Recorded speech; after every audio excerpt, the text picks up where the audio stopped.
बात कर लेते हैं एक बड़े मुकाबले की, एक बड़े मैच की, जहां पर फैसला होना था कि पीएसएल 9 का असली सुल्तान कौन है। और फिर वो घड़ी आ गई जहां पर डिसाइड हुआ, जहां पर फैसला हो गया कि असली सुल्तान कौन है पीएसएल 9 का।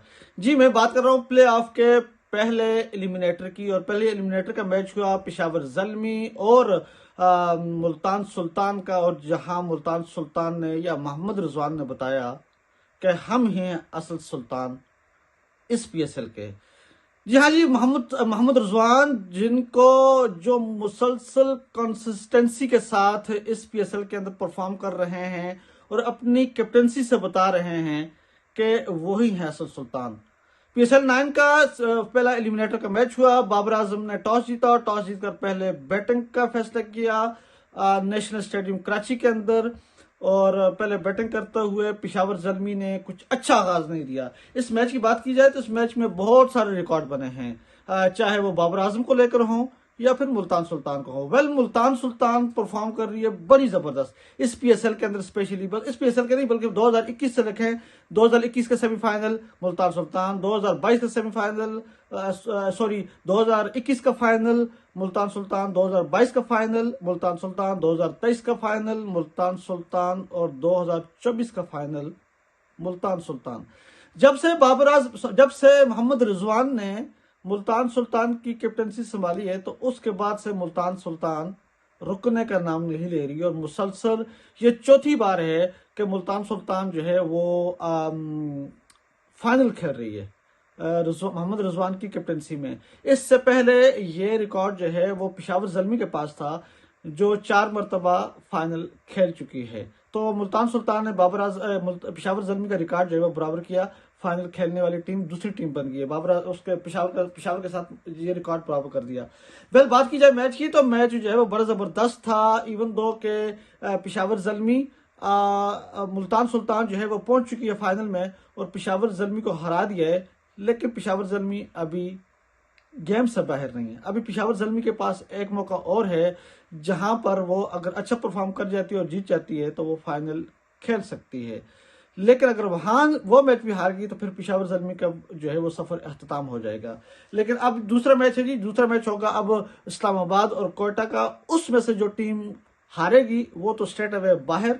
जो उन दोनों में से जो जीतेगी, इस्लामाबाद और कोयटा में से जो जीतेगी वो पेशावर के साथ खेलेगी।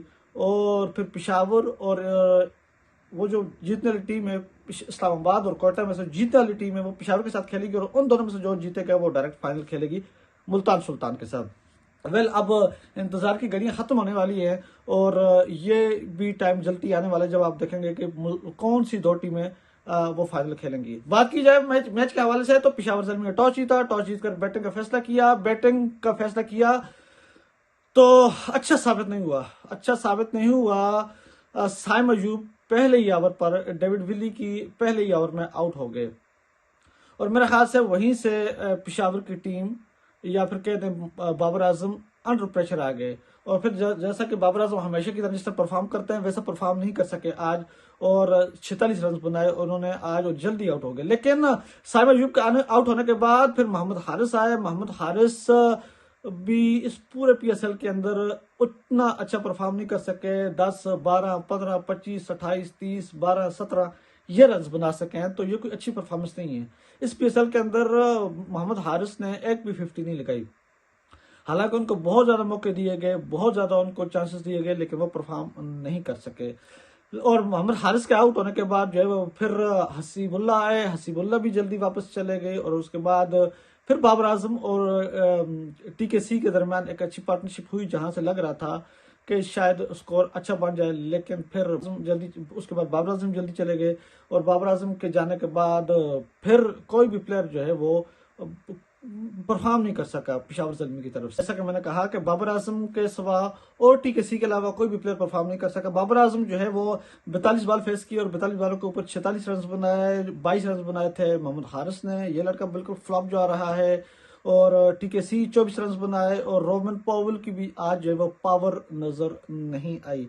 आखिर में जाकर थोड़ा सा लुक वुड ने थोड़ा सा जो है वो किया, 7 बॉल खेल के 14 रन बनाए, उस वजह से स्कोर जो है वो 146 तक पहुंचा। लेकिन अच्छा परफॉर्म नहीं किया और अंडर प्रेशर आ गए या फिर विकेटों के ऊपर विकेटें गिरती गई इस वजह से। और मेरे ख्याल से इस मैच के अंदर बॉलिंग की बात की जाए तो मुल्तान सुल्तान ने बड़ी जबरदस्त बॉलिंग की। उसामा मीर जो है वो इस पूरे सीजन के अंदर बड़े जबरदस्त रहे। कल भी उसामा ने 2 विकेटें ली हैं और इस PSL के अंदर वो सबसे ज्यादा विकेट लेने वाले प्लेयर बन गए। अब तक वो जो है वो 23 विकेट ले चुके हैं और ये PSL की हिस्ट्री के सेकंड बेस्ट बॉलर बन चुके हैं। अब तक जितने PSL हुए, PSL 9 सीजन तक सबसे ज्यादा विकेटें हसन अली ने ली हैं 25, और ये दूसरे नंबर पर हैं उसामा मीर जिन्होंने 23 विकेट ली हैं। लेकिन अभी भी एक मैच और बाकी है, अगर उसमें उसामा मीर 2 विकेटें और लेता है तो वो फिर मोहम्मद हसन अली का रिकॉर्ड बराबर कर देगा, और अगर 3 लेता है तो वो फिर हसन अली का रिकॉर्ड तोड़ देगा। PSL की हिस्ट्री के अंदर बेस्ट बॉलर बन जाएगा जिसने एक सीजन के अंदर सबसे ज्यादा विकेट लिए हैं। तो अब बात कर लेते हैं। अच्छा बात उसामा मीर ने काफी अच्छी बॉलिंग की, 2 विकेट ली उसामा मीर ने। डेविड विली ने जो है वो 4 ओवर की 31 रन दे के 1 विकेट ली। साई अयूब को उसने आउट किया, वहीं से पेशावर अंडर प्रेशर आ गई थी। फिर खुशदिल शाह कोई कितने खास बॉल नहीं। मोहम्मद अली की बॉलिंग अच्छी थी, 2 ओवर्स में 13 रन दे के 1 विकेट, हालांकि 2 ओवर दिए उनको, आई डोंट नो और ओवर क्यों नहीं करवाए उनसे। क्रिस जॉर्डन ने बड़ी जबरदस्त बॉलिंग की, 4 ओवर 28 रन और 2 विकेट ली, और बाबर आजम की इंपॉर्टेंट विकेट क्रिस जॉर्डन ने ली है। और उसामा मीर 4 ओवर 16 रन और 2 विकेट लिए उसामा मीर ने। तो ये थी। और अब्बास अफरीदी ने 2 ओवर किए थे और 1 विकेट अब्बास अफरीदी ने मिली 21 रन देके। लेकिन पेशावर जो है वो इतना अच्छा स्कोर नहीं बना सका जिस तरह को उन्होंने स्टार्ट लिया था शुरू के अंदर। इवन दो के साइम अयूब जल्दी आउट हो गए थे, लेकिन उसके बाद फिर थोड़ी सी पार्टनरशिप बनी थी हारिस की और TKC की, लेकिन आगे उसके बाद विकेटों के ऊपर विकेटें गिरती गई और अंडर प्रेशर आते गए, और फिर 146 के ऊपर पेशावर का जो है वो टीम पैकअप होगी। लेकिन मुल्तान की तरफ से बात की जाए तो मुल्तान की तरफ से यासर खान ने बड़ी जबरदस्त बैटिंग की है और 37 बॉल के ऊपर 54 रन बनाए, और फिर रिजवान जल्दी आउट हो गए। और उस्मान खान ये लड़का जो है वो बड़ा जबरदस्त परफॉर्म कर रहा है। 28 बॉलों के ऊपर 36 रन बनाए हैं और नॉट आउट रहा है। और क्रिस जॉर्डन आज चार्ल्स नहीं कर चल सके, लेकिन इफ्तिमिया ने आखिर में आकर जो है वो थोड़ा बहुत जो गेम रहती थी वो इफ्तिमिया ने लपेट ली। इफ्तिखार अहमद ने 28 बॉल के ऊपर 22 रन खेले। लेकिन यासर खान कल बेहतरीन जो बैटिंग की यासर खान ने की है जी, और वो आउट हो गए थे। लेकिन 37 बॉलों के ऊपर 54 रन बनाए और उस्मान खान नॉट आउट रहे हैं। यासर खान के बारे में कहूँ जी कि अपने ही गिराते हैं नशेमन पे बिजलियां। यासर खान मुसलसल फ्लॉप हो रहे थे तो वो बाबर आजम के पास गए इस मैच से पहले। तो बाबर आजम से कहा जी कि मुझे कुछ टिप्स दो कि मैं कैसे परफॉर्म करूं, मेरी बैटिंग चल नहीं रही। तो फिर बाबर आजम ने उनको मशवरा दिया भाई कि जो है वो स्ट्राइक का रोटेशन करते जाओ और अपने कॉन्फिडेंस के साथ खेलो, बिल्कुल फियरलेस होके। और फिर यासर खान ने वही किया और पेशावर के खिलाफ किया, और पेशावर की टीम को यानी कि बाबर की टीम को बाबर की टिप्स के ऊपर अमल किया, बाबर के फार्मूले के ऊपर अमल करके बाबर ही की टीम को जो है वो पहले मैच के अंदर हरा दिया।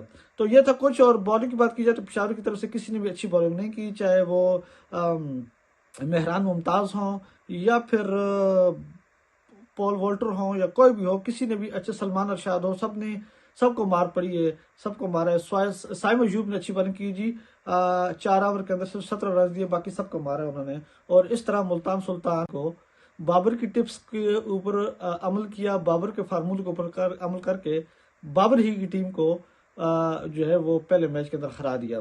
तो ये था कुछ। और बॉलिंग की बात की जाए तो पेशावर की तरफ से किसी ने भी अच्छी बॉलिंग नहीं की, चाहे वो मेहरान मुमताज हों या फिर पॉल वॉल्टर हो या कोई भी हो, किसी ने भी अच्छे, सलमान अरशाद हो, सबको मार पड़ी है, सबको मारा है। साइम अयूब ने अच्छी बॉलिंग की जी, 4 ओवर के अंदर सिर्फ 17 रन दिए, बाकी सबको मारा है उन्होंने। और इस तरह मुल्तान सुल्तान इस PSL के फाइनल में पहुंचने वाली पहली टीम बन गई है। तो अब देखते हैं कि दूसरी फाइनलिस्ट कौन होती है। आप लोग क्या कहते हैं बताएं। मुझे तो लगता है कि पेशावर पहुंच जाएगी फाइनल में, और अगेन मुल्तान को और पेशावर का फाइनल होगा, लेकिन ये पता चलेगा। लेकिन आप लोग कमेंट्स में बताएं कि आपको क्या लगता है कि पेशावर, कोयटा और इस्लामाबाद में से कौन सी टीम होगी दूसरी फाइनलिस्ट। कमेंट्स करके जरूर बताएं। तब तक मुझे दीजिए इजाज़त, फिर मिलेंगे कुछ मज़ीद इन्फॉर्मेशन के साथ।